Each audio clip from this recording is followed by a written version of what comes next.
Hello বন্ধুরা, সকলে কেমন আছেন? আশা করি ভালো আছে। আমিও ভালো আছি। আপনাদের মাঝে ছোট্ট একটি ভিডিও নিয়ে চলে আসলাম। চলুন দেরি না করে ভিডিওটি শুরু করা যাক। সুখ আর শোক দুইটাই বিলাসিতা, যা পুরুষের ক্ষেত্রে মানায় না। পুরুষের দশা কখনো সে হাতি, আবার কখনো মশা। একজন পুরুষ সর্বদা অর্থ উপার্জনের ধান্দায় থাকে।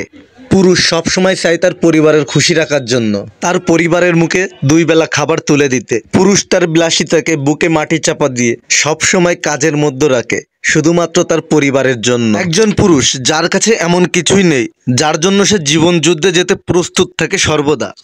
এই পুরুষ হতভাগ্য প্রাণী, তার মুক্ত হওয়ার কোনো সুযোগ নেই। আবার অনেক ক্ষেত্রে দেখা গেছে কোনো কালে একা হয়নি জয়ী পুরুষের তরবারি, প্রেরণা দিয়েছে, শক্তি দিয়েছে বিজয় লক্ষ্মী নারী। এই যে কারেন্টের খুঁটিতে উঠে কাজ করতেছে তাদের জীবনের রিস্ক নিয়ে। আসলে পুরুষ মানুষ পারে না এমন কোনো কাজ নেই, শুধু মাথায় একটা বেল্ট, এড়া হাতে কাজ করে যাচ্ছে শূন্যর উপরে। কতটা রিস্ক নিয়ে কাজ করছে ভেবে দেখেছেন একবারও? একজন পুরুষ যখন নিজের পরিবারের দায়িত্ব নেন, কেবল তখনই তিনি আবিষ্কার করেন যে তিনি নিজে কতটা শক্তিশালী। দায়িত্ব কর্তব্যবোধ থাকে প্রত্যেকটা পুরুষের। এটি পুরুষের মনুষ্যত্বের অন্যতম পরিচয় দেয়। এই কারেন্টের খুঁটিটা উঠাতে একটা ক্রেন ব্যবহার করা হচ্ছে। ক্রেনটি দেখেন কতটা শক্তিশালী হলে এত বড় একটা কারেন্টের খুঁটিকে উঠিয়ে শূন্যর উপরে নিয়ে ভাসিয়ে তুলেছে। আসলে যত দিন যাচ্ছে তত আধুনিকতার ছোঁয়া পাচ্ছে আমাদের দেশে। নিত্য নতুন জিনিস আমাদের চোখের সামনে আসছে। ক্রেনটি তার নিজের শক্তিতে খুঁটিটি উঠিয়ে এক স্থান থেকে অন্য স্থানে সরিয়ে রাখছে। আসলে যত দিন যাচ্ছে তত মেশিনের দ্বারা সকল কাজ সম্পন্ন করা হচ্ছে।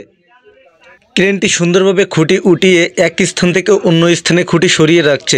কত সুন্দরভাবে আস্তে আস্তে খুঁটিটি শুয়ে রাখছে ক্রেনটি।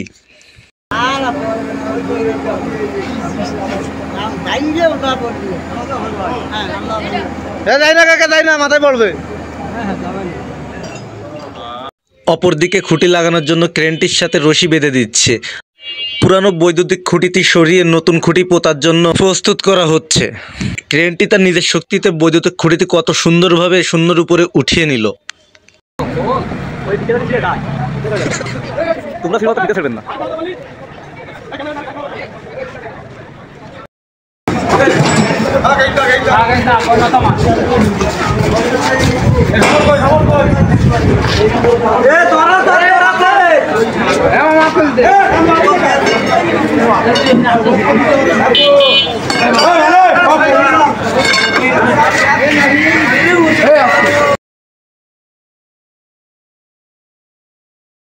দেখতে দেখতে বৈদ্যুতিক খুঁটিতে তার নিজের স্থানে বসিয়ে দিল। সকলে সুস্থ থাকবেন, ভালো থাকবেন। দেখা হচ্ছে আপনাদের সাথে পরবর্তী ভিডিওতে। আর হ্যাঁ, লাইক কমেন্ট করতে যেন একেবারে ভুলবেন না।